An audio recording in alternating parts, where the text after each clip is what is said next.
घुटने में सूजन आने का सबसे महत्वपूर्ण और सबसे आम कारण जो होता है वो होता है ऑस्टियोआर्थराइटिस। ऑस्टियोआर्थराइटिस का अर्थ जो होता है वो होता है घुटने में घिसारा। जैसे जैसे हम चलते हैं, जैसे जैसे हमारी एजिंग प्रोसेस होती है, उसी तरह से हम घुटने का यूज़ करते हैं और घुटने जिस तरह से चलते हैं तो घुटने घिसते हैं। जिस तरह से आपकी एक कार है उसको आप चला रहे हैं और उसमें जिस तरह से टायर चलने के साथ साथ घिस जाते हैं, जैसे आपकी जो कार है वो आपने थोड़ी चला ली तो कार का टायर घिस जाता है, ठीक उसी तरह आपके घुटने भी समय के साथ, उम्र के साथ घिसने लग जाते हैं। इसको आम भाषा में घिसारा या ऑस्टियोआर्थराइटिस बोलते हैं। ये घुटने में तकलीफ होने का सबसे आम कारण है। ये तकलीफ आम तौर पे उम्र के साथ बढ़ जाती है। तो हमने देखा है कि आम तौर पे ये तकलीफ 60 से 70 वर्ष से अधिक की उम्र में ज़्यादा मिलती है, परंतु आजकल कई बार हमें कम उम्र में भी ये तकलीफ देखने को मिल रही है। जब हमने इसके कारणों को देखा तो हमने ये देखा कि अगर आप अपने घुटनों का मिस यूज़ कर रहे हैं, उनको गलत तरीके से यूज़ कर रहे हैं, और अगर आप घुटने की कसरत और एक्सरसाइज बराबर नहीं कर रहे हैं, अपने घुटनों के साथ दुर्व्यवहार कर रहे हैं, घुटनों पे अतिरिक्त बोझ डाल रहे हैं, अगर आप मोटापे से पीड़ित हैं और अगर आपको डाइट में कैल्शियम और विटामिन डी की डेफिशिएंसी है, तो आपको घुटने में घिसारा होने की तकलीफ ज़्यादा हो सकती है। तो इसी के साथ हमने ये देखा कि कुछ आसान से नुस्खे लेके हम घुटने में होने वाला घिसारा और घुटने में होने वाले ऑस्टियोआर्थराइटिस से बच सकते हैं। तो ये क्या तरीके हैं?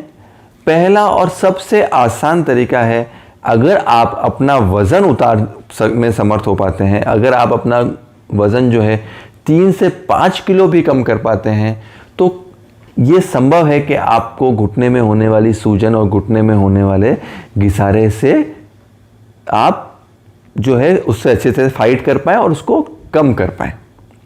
तो सभी पेशेंट जिनको घुटने में घिसारा है, घुटने में तकलीफ है, हम उन सभी पेशेंट्स को रिकमेंड करते हैं कि आप एक अच्छा डाइट प्रोग्राम फॉलो करें, अच्छे से आप जो है अपनी डाइट को मॉडिफाई करें। और ख़ास तौर पे हमने देखा है कि इसके लिए अगर आप कार्बोहाइड्रेट फ्री डाइट या तो कार्बोहाइड्रेट रिड्यूस डाइट लें। आम तौर पे हमने ये देखा है कि भारतीय डाइट में कार्बोहाइड्रेट की मात्रा काफ़ी ज़्यादा होती है और कार्बोहाइड्रेट डाइट एक बहुत महत्वपूर्ण कारण होता है जिसके कारण से हमारा वज़न बढ़ता है। तो आप क्या कर सकते हैं कि आप अपने डाइट में गेहूं की जो मात्रा है वो कम कर सकते हैं। आप अपने डाइट में जो है हरी सब्जियां और फल की मात्रा बढ़ा सकते हैं, और कोई भी जंक फूड जिसमें चीनी, शक्कर की मात्रा ज़्यादा हो उसका जो इंटेक है वो आप कम कर सकते हैं। तो ये अगर सब काम करेंगे तो आप अपने वज़न को थोड़ा कंट्रोल कर पाएंगे, और वज़न अगर आपका कम होगा तो आपके घुटने में घिसारा या ऑस्टियोआर्थराइटिस की संभावना भी कम होगी। साथ ही साथ आप जो है मल्टीपल डाइट लें, थोड़ी थोड़ी डाइट ज़्यादा बांट लें, एक ही बार में बहुत सारा खाना खाने की आदत नहीं डालें, थोड़े टुकड़ों में ज़्यादा बार खाना खाएं। तो उससे भी आपका जो है वो वज़न जो है वो कंट्रोल करने में हेल्प मिलेगी और घुटने में घिसारा कम होगा।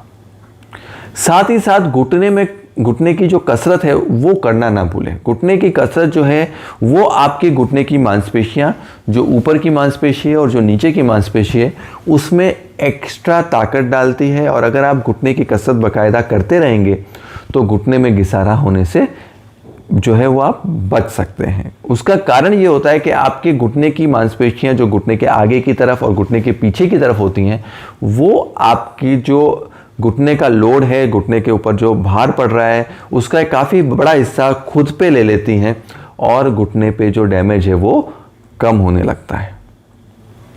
साथ ही साथ बहुत ही महत्वपूर्ण चीज़ ये है कि आप अपने डाइट में, अपने खुराक में विटामिन डी और कैल्शियम का अच्छी मात्रा में सेवन करें। वेजिटेरियन डाइट में इसके जो सबसे अच्छे सोर्स हैं वो मिल्क और मिल्क प्रोडक्ट्स होते हैं, दूध और दूध से बनी चीज़ें आप सभी तरीके से लें। साथ ही साथ आप जो है कठोर आप जो है ग्रेन्स, आप जो है जो ड्राई फ्रूट्स हैं, मूंगफली है, उनका सेवन भी कर सकते हैं, उनमें भी कैल्शियम अच्छी मात्रा में होता है। केले का आप सेवन कर सकते हैं, ब्रोकोली का सेवन कर सकते हैं, और बाकी जो सब्जी और फल हैं उनका सेवन भी कर सकते हैं, जिन सब चीज़ों में कैल्शियम अच्छी मात्रा में होता है। तो अगर ये सब नुस्खे आप लेते हैं तो आपको घुटने में घिसारा होने की संभावना कम से कम रहेगी। अब बात करते हैं कि अगर आपको घुटने में घिसारा होता है तो वो किस तरह से प्रेजेंट करता है, आपको क्या तकलीफ होती है। पहली चीज़, जैसे मैंने आपको बताया कि घुटने में आपके सूजन रह सकती है, घुटने में दर्द रह सकता है। ये तकलीफ काम करने के साथ बढ़ती है। तो अगर आप चल रहे हैं सुबह से शाम, अगर आपने काम किया है तो ये तकलीफ और ये जो दर्द है और ये सूजन है शाम के टाइम पे बढ़ जाएगी। तो ये जो तकलीफ होती है काम के साथ बढ़ जाती है, और आम तौर पे हमने देखा है कि ये शाम के टाइम, ये रात के टाइम पे ज़्यादा देखी जाती है। साथ ही साथ आपको घुटने में से आवाज़ आ सकती है। तो हमने एक स्पेसिफिक वीडियो बनाया है कि घुटने में आवाज़ क्यों आती है, वो किस चीज़ का लक्षण है और उसके लिए क्या किया जा सकता है। तो मैं आप सब लोगों को रिकमेंड करूँगा कि हमारा वो वीडियो ज़रूर देखें जिसमें घुटने की आवाज़ क्यों आती है और उसके क्या लक्षण होते हैं और उसके लिए क्या किया जा सकता है।